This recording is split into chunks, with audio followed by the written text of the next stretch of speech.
Bienvenue dans Questions pertinentes, un espace d'échange et de réflexion où nous prenons le temps de répondre aux interrogations qui nous touchent en tant que chrétiens. Je suis le frère Mike Chiuka et j'ai l'honneur de recevoir le pasteur Mpoyoman Desgervais de l'église Chant de Dieu de Lubumbashi pour cette émission. Bonjour pasteur. Bonjour Mike. Alors, nous voici encore pour nous interroger sur une question, l'influence de la foi dans la vie d'un croyant. Merci beaucoup pour ce sujet aussi important et je profite de cette occasion pour saluer tous ceux qui nous font cet honneur de nous suivre dans le cadre de cette émission. Alors, sans plus tarder, je vais aborder notre première interrogation. Comment définir la foi selon la Bible? Selon la Bible, je vais définir la foi selon ce qui nous est écrit dans Hébreux chapitre 11, le premier verset. Il est dit ceci: la foi est une ferme assurance des choses qu'on espère, une démonstration de celles qu'on ne voit pas. Voilà cette définition que je donne selon la Bible. Merci, pasteur. Alors, en quoi la foi transforme concrètement la vie quotidienne d'un croyant? En quoi la foi transforme concrètement la vie quotidienne d'un croyant? Je dirais ceci: lorsque le croyant met sa confiance en Dieu, parce que la foi aussi c'est la confiance qu'on a en Dieu, lorsque le croyant met sa confiance en ces dieux qui transforment, et nous avons sélectionné ici deux moyens par lesquels Dieu transforme. Le premier moyen, c'est sa parole, selon que nous pouvons le lire dans les Écritures. D'abord le psaume chapitre 1er, versets 1 et 2. Heureux l'homme qui ne marche pas selon les conseils des méchants, qui ne s'arrête pas sur la voie des pécheurs et qui ne s'assied pas en compagnie des moqueurs, mais qui trouve son plaisir dans la loi de l'Éternel, qui la médite jour et nuit. J'ajoute aussi le verset 3. Il est comme un arbre planté près d'un courant d'eau, qui donne son fruit en sa saison et dont le feuillage ne se flétrit point. Tout ce qu'il fait lui réussit. Donc, lorsqu'il a la foi, c'est-à-dire il croit en ce Dieu-là, qui transforme au moyen de la parole, et nous savons, lorsque les croyants méditent la parole, nous voyons les résultats tels que cela est repris au psaume chapitre 1er, verset 1 à 3. Dans Ésaïe 55,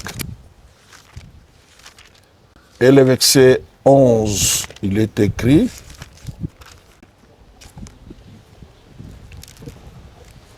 ainsi en est-il de ma parole qui sort de ma bouche et ne retourne point à moi sans effet, sans avoir exécuté ma volonté et accompli mes desseins. Je reprends Ésaïe 55, verset 11. Ainsi en est-il de ma parole qui sort de ma bouche, elle ne retourne point à moi sans effet, sans avoir exécuté ma volonté et accompli mes desseins. Lorsque le croyant a la foi en Dieu, en sa parole, cette parole vient transformer sa vie, apporte quelque chose de nouveau dans sa vie. Et dans Jean 8, 32, Jésus dit ceci: vous connaîtrez la vérité. Commençons par le verset 31, Jean 8, 31, 32. Et il dit aux Juifs qui avaient cru en lui: si vous demeurez dans ma parole, vous êtes réellement mes disciples. Vous connaîtrez la vérité et la vérité vous affranchira. Donc nous voyons que la foi intervient dans la transformation concrète dans la vie quotidienne d'un croyant, lorsque ce dernier croit en Dieu, croit à sa parole. Il obéit à cette parole et cette parole vient faire un travail, transforme sa vie. Nous avons, je peux aussi ajouter 1 Pierre 1, 23. Il est écrit, puisque vous avez été régénérés, non par la sémence corruptible, mais par une sémence incorruptible, par la parole vivante et permanente de Dieu. Donc la parole de Dieu régénère, transforme. C'est-à-dire, par sa foi, le croyant a sa confiance en Dieu au travers de sa parole qui transforme et qui change. Et la deuxième voie, c'est la voie du Saint-Esprit. Parce que lorsque le croyant a la foi en Dieu, donc il a la foi dans le Saint-Esprit qui vient aussi transformer sa vie. Dans Ephésiens 5 et le verset 18,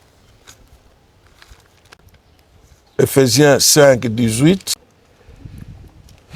ne vous enivrez pas de vin, c'est de la débauche. Lorsque le croyant est rempli du Saint-Esprit, ce dernier aussi a des effets, produit des effets positifs dans sa vie, qui les transforment. Et nous terminons avec 2 Thessaloniciens, chapitre 3, chapitre 2, voulais-je dire, et le verset 13. Il est écrit, pour nous, frères bien-aimés du Seigneur, nous devons à votre sujet rendre continuellement grâce à Dieu, parce que Dieu vous a choisi dès le commencement pour le salut par la sanctification de l'Esprit et par la foi à la vérité. Nous voyons le 2 et la parole, et aussi la parole qui est traduite ici par la vérité, et aussi la sanctification selon l'Esprit. Voilà comment je peux répondre à cette question, c'est-à-dire la transformation concrète de la vie quotidienne du croyant passe par sa confiance en Dieu, qui utilise la parole et le Saint-Esprit pour sa transformation. Voilà comment je peux répondre. Merci, pasteur, pour votre réponse. Alors, nous sommes déjà à notre troisième interrogation. Avant de passer à cette troisième interrogation, je voudrais que nous prenions la transition et nous revenons juste après.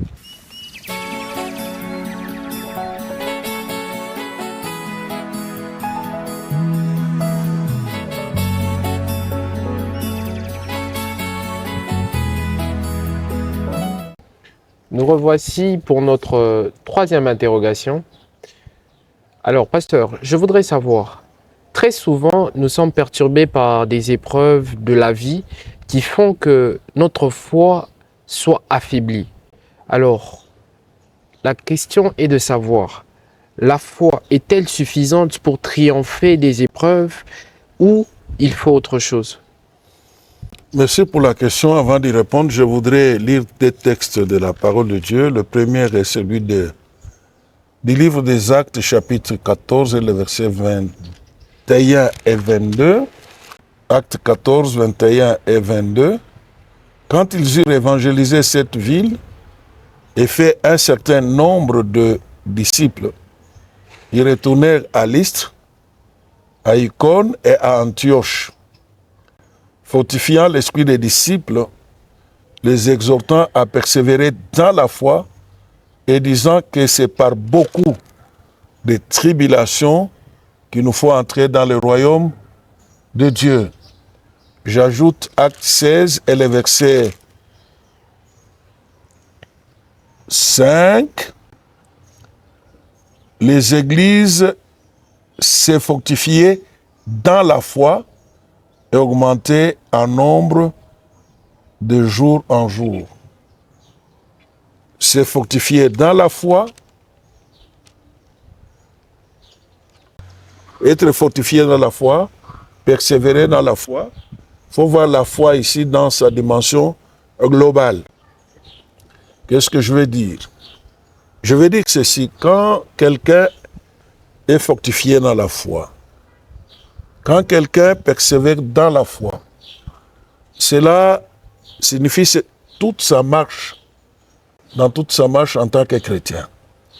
Et dans cette marche en tant que chrétien, la vraie foi, le chrétien qui a la vraie foi, c'est le chrétien qui a confiance en Dieu. C'est quelqu'un qui marche dans l'obéissance à la parole de Dieu. C'est quelqu'un qui a la vie de prière. Alors, vous comprenez, c'est quelqu'un qui est rempli aussi de la puissance de Dieu. C'est pourquoi nous disons, en prenant cette dimension aussi large de la foi, nous disons que la foi est suffisante. Parce qu'il ne faudra pas prendre cette foi seulement au niveau peut-être de chasser les démons, au niveau de prier pour les malades. Non, il faut l'avoir dans sa dimension élargie. Un croyant qui a la vraie foi, comme je viens de le dire, il est attaché au Seigneur, il a confiance en son Dieu, il obéit à sa parole, il marche dans la crainte de Dieu, il a la vie de prière, il est rempli de la puissance de Dieu. Cela, nous dirons qu'elle est suffisante pour triompher des épreuves. Je voudrais ajouter quelque chose tiré d'Hébreux chapitre 11, à partir du verset 32. Et que dirais-je encore, car le temps me manquerait pour parler de Gédéon, de Balak, de Samson, de Jephthé, de David, de Samuel et des prophètes qui, par la foi, vainquirent des royaumes. Donc, c'était des épreuves qui étaient devant eux. Exercèrent la justice, obtinrent les promesses, fermèrent la gueule des lions, éteignirent la puissance du feu, échappèrent aux tranchants de l'épée, guérirent de leur maladie, furent vaillants à la guerre, mirent en fuite des armées étrangères. Au verset 36, d'autres subirent les moqueries et les fouets, les chaînes et la prison. Verset 37, ils furent lapidés, sciés, torturés, ils moururent tués par l'épée, et ils allèrent ça et là, vêtus de peaux de brebis et de peaux de chèvre, dénués de tout, persécutés, maltraités. Verset 38, et dont le monde n'était pas digne, errant dans les déserts et les montagnes, dans les cavernes et des antres de la terre. Nous venons de lire alors Hébreux chapitre 11, verset 32 à 38. On nous montre les cas de ceux qui avaient la foi, qui ont triomphé des épreuves, d'autres en remportant des victoires, guéris de leur maladie. D'autres également ont triomphé des épreuves parce que malgré qu'on les a tués, malgré qu'ils étaient sciés, malgré qu'ils étaient torturés, ils n'ont pas abandonné leur foi. Ils n'ont pas abandonné leur attachement à Dieu. C'est aussi triompher. Parce qu'il ne faudra pas considérer triompher des épreuves que quand on les a vaincus. On triomphe des épreuves lorsque, humainement, on a été victime, on est tué, on est mort. Comme le cas que nous venons de voir, c'est aussi le fait de triompher au moyen de la foi. C'est très important cet aspect parce que triompher des épreuves par la foi, certains ont éteint les feux, ils ont fermé les gueules des animaux, mais d'autres ont subi des moqueries. Ils ont été torturés, ils ont été sciés. Ils ont aussi triomphé des épreuves par le fait que malgré ils ont succombé physiquement, ils n'ont pas abandonné Dieu. Voilà. Donc c'est ce que je dis, la foi prise de cette manière-là, elle est suffisante. Alors, merci, pasteur. Je passe directement à notre quatrième interrogation. Comment savoir si notre foi est-elle vivante ou seulement théorique? Lisons Jacques 2, versets 14 à 17. Jacques 2, 14 à 17. Mes frères, que sert-il à quelqu'un de dire qu'il a la foi s'il n'a pas les œuvres? La foi peut-elle le sauver?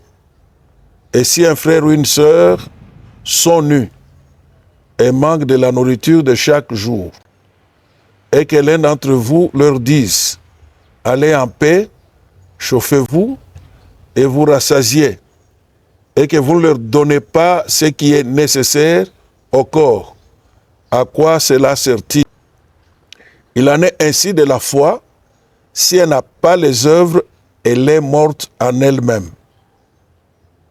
Si la foi n'a pas des œuvres, elle est morte. La foi doit avoir les œuvres. Mais quelqu'un peut faire des œuvres, pas nécessairement parce qu'il a foi. C'est tout simplement de façon naturelle, il pose des bons actes. Et la foi avec les œuvres, c'est quelque chose qui doit être confirmé aussi dans la crainte de Dieu. À quoi servirait-il à quelqu'un de dire qu'il a la foi, il a des œuvres qu'il pratique, mais il ne craint pas Dieu? C'est une contradiction à ce moment-là. La foi sans les œuvres, elle est morte. Mais on fait les œuvres dans la crainte de Dieu, dans le respect de Dieu, parce qu'il y a aussi des gens qui sont des chrétiens, mais charnels, mais qui pratiquent des bonnes œuvres, mais ils vivent dans le péché. Là, c'est en contradiction avec la pensée de Dieu. Donc, la foi vivante, c'est la foi qui a des œuvres dans la crainte de Dieu, donc dans le respect de Dieu. Voilà comment je peux répondre. Alors, si vous nous avez bien suivis, nous sommes déjà à notre 5e interrogation, qui est d'ailleurs notre toute dernière interrogation. Alors, cette interrogation est de savoir pourquoi certains croyants doutent malgré leur foi. Je voudrais lire quelques textes de la parole de Dieu pour bien répondre. Les disciples ont vu Jésus marcher sur les eaux. Ils étaient troublés, ils avaient pensé que c'était un fantôme. Mais Pierre, comme d'habitude dans son courage, il dit à Jésus, « Si c'est toi, ordonne que j'aille vers toi sur les eaux. » Et Jésus lui dit, « Viens. » Pierre sortit de la barque et marcha sur les eaux pour aller vers Jésus. Mais voyant que le vent était fort, il eut peur. Voilà, il y a eu un vent qui s'est levé, le vent était fort, et Pierre a eu peur. Il a crié au Seigneur, sauve-moi. Et le Seigneur lui dit, homme de peu de foi, pourquoi as-tu douté? Donc Pierre avait la foi face à ce vent qui a soufflé. Pierre a eu peur, il a eu des doutes. Et dans Matthieu chapitre 21 et le verset 21,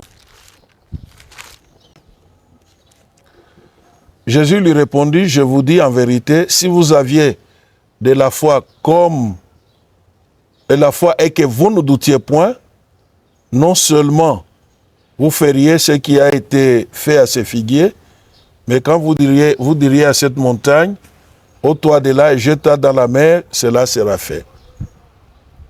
Si vous aviez de la foi et que vous ne doutiez point. Donc, nous voyons que parfois, à notre foi, se mêle un peu de doute.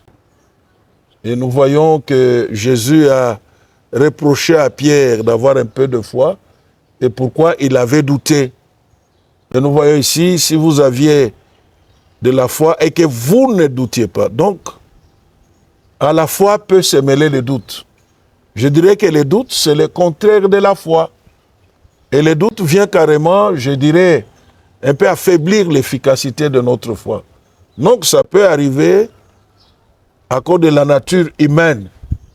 Si on n'est pas suffisamment rempli du Saint-Esprit, le doute peut envahir. Et dans Jacques chapitre 1er, versets 5 et 6, si quelqu'un d'entre vous manque de sagesse, qu'il la demande à Dieu, qui donne à tous simplement et sans reproche, et qu'il lui sera donné, mais qu'il la demande avec foi, sans douter, car celui qui doute est semblable au flot de la mer agité par le vent et poussé de côté d'autre. Donc, en lisant ces versets, c'est pour nous faire comprendre que souvent, ou de temps en temps, en notre foi se met le doute. Donc, c'est anormal, en fait. Ça ne devait pas être normal. On ne peut pas vouloir une chose et en même temps son contraire. Ou on a la foi, ou on n'a pas la foi. En principe, on ne devait pas douter si vraiment nous sommes remplis. Avec cette foi, nous sommes remplis de la présence de Dieu, et il n'y aura pas pour le doute. Donc, s'il y a le doute, c'est anormal. C'est pourquoi que Jésus a reproché à Pierre cette attitude. Et que dans Jacques aussi, il nous est recommandé de demander sans doute. Donc, c'est anormal qu'on ait la foi et au moment qu'on ait également le doute. Merci, pasteur, d'avoir pris le temps de répondre à nos interrogations. Je suppose que vous avez un dernier mot pour conclure. Si vous en avez un, vous pouvez nous le donner. Je vais conclure par ces deux versets. Le premier est celui de Hébreux 11, verset 6. Or, sans la foi, il est impossible de lui être agréable, car il faut que celui qui s'approche de Dieu croit que Dieu existe et qu'il est le rémunérateur de ceux qui les cherchent. Et le verset 27, toujours d'Hébreux 11, c'est par la foi qu'il quitta l'Égypte sans être effrayé de la colère du roi, car il se montra ferme comme voyant celui qui est invisible. Donc, dans ce texte, nous voulons conclure en disant la foi comme une tranquille confiance que nous avons en un Dieu réel, tout-puissant, très proche, quoique invisible. Je crois que c'est là qu'il y a la difficulté de beaucoup de chrétiens parce que ce Dieu-là en qui nous croyons, il est invisible, mais tout-puissant et très proche. Et lorsque les chrétiens, par la foi, comprennent que Dieu est avec eux, il n'est pas loin, il est dans leur vie, je crois qu'en ce moment, marcher par la foi ou exercer la foi deviendra très facile parce qu'il y en a qui croient que Dieu est loin. C'est pourquoi vous constaterez que certains, pour être rassurés que Dieu l'a écouté, il faut qu'ils crient très fort. Parce qu'il a l'impression que Dieu est très loin. C'est vrai, chacun a pris selon la nature que Dieu a donnée.